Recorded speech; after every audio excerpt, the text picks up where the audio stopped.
My name is Willow. I am a salsa instructor at Salsa Foundation. I discovered salsa essentially through a random person on the street. It was my first day in uni. I just finished, feeling happy, and I came across a fundraiser in the middle of Burke Street. We were just talking about random stuff, and she brought me to her crew. From there, I started meeting people, and one person I met went to an old school that I used to go to. I asked her what kind of hobbies was she into, and she said she was into dancing. And I'm like, oh, I've always wanted to learn how to dance. She said, oh, what kind of dance would you learn if you were to dance? Salsa, sexy.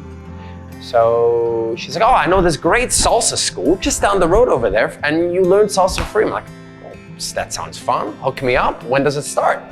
And yeah, 3 weeks later, I came 30 minutes late to my first beginner's class, right when they're doing the heat turn, sheet turns, and yeah, did it 7 times and never looked back since. My mother was a ballroom dancer, so she'd tell me stories. I'll see all her photos. She used to display her trophies, but they're not there anymore. So I guess within a salsa dancing context, I'd probably say, yeah, more observational than anything.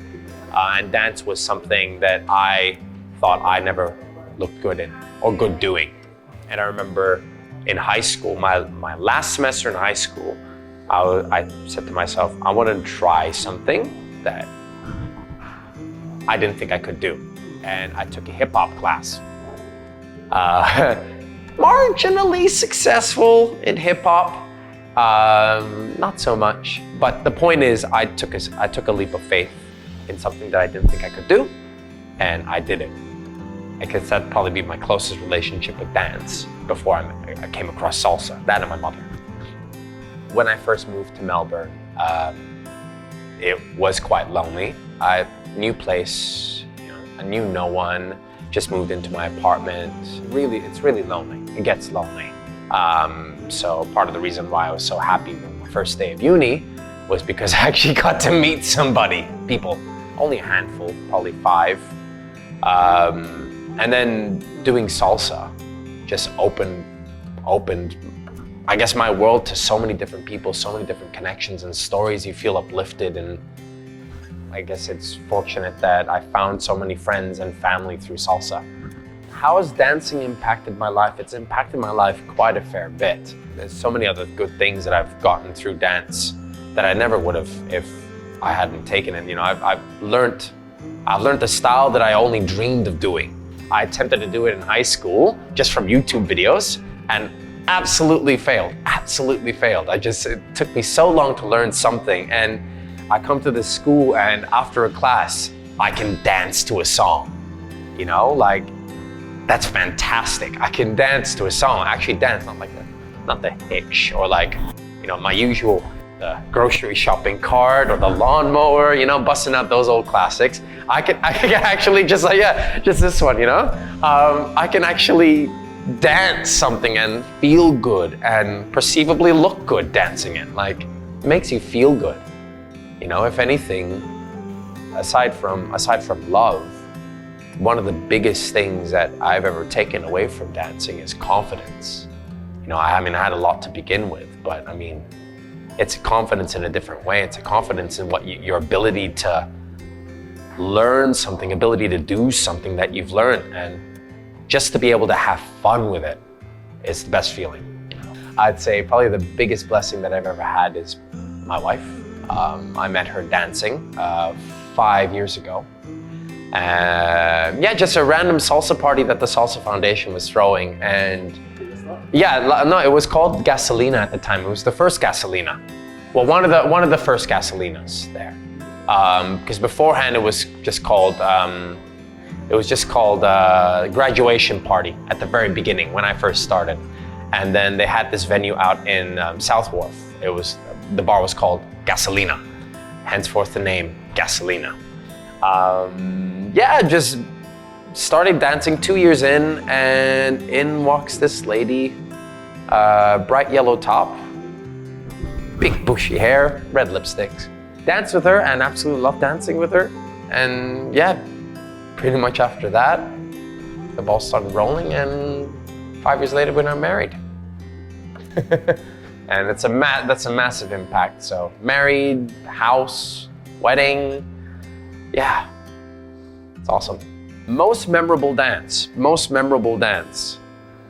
I'm inclined to be a cheese ball, and say that one of the first dance I had with my wife at the moment. Well, my wife at the moment. It was one of my first dance with my wife.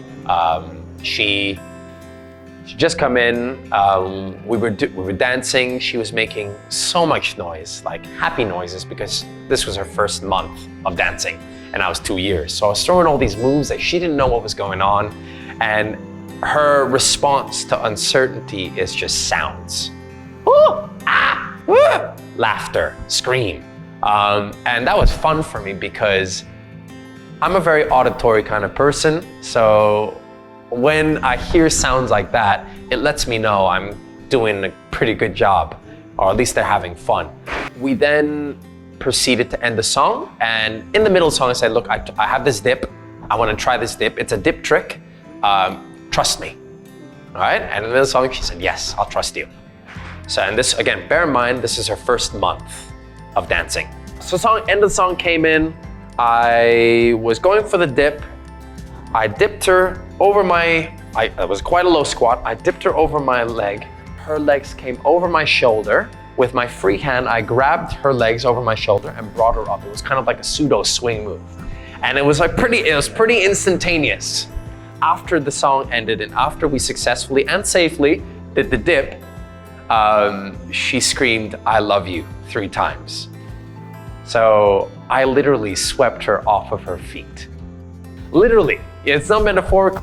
I swept her off her feet and she proclaimed her love for me 3 times. If that isn't memorable, I don't know what is.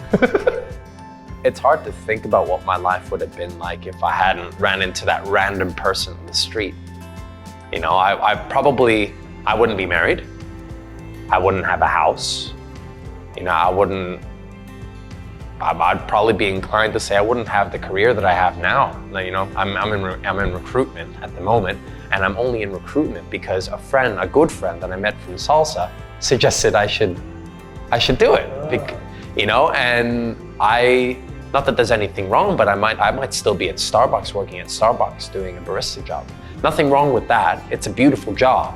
But if you're talking about a professional career, the typical name of a professional career, it's coffee isn't necessarily it unless you go corporate. But like, there's just so many variables that you have to consider. But I think, yeah, those are the main ones. My life would be very different. In the 11th grade, they had like a dance show in high school, and one of the routines, the dance shows routines that they had was a salsa routine.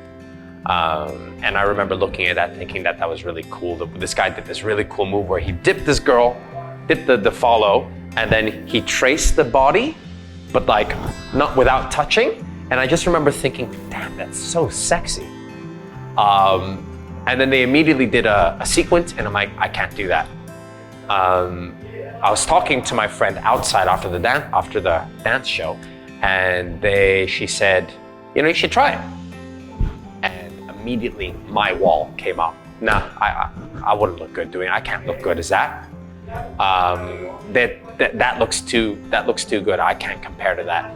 If there was anything that I would tell myself, my high school self at that point, I'd go back to that point and I'd say, don't compare. So much of your life is spent comparing yourself to everybody else around you. Social media, even when you go to class, even when you're dancing in a social dance scene, right? You sit down, you compare yourself. Jesus, these guys are really good. Don't. Stop comparing yourself altogether and just think, do I want to do it? Yes or no?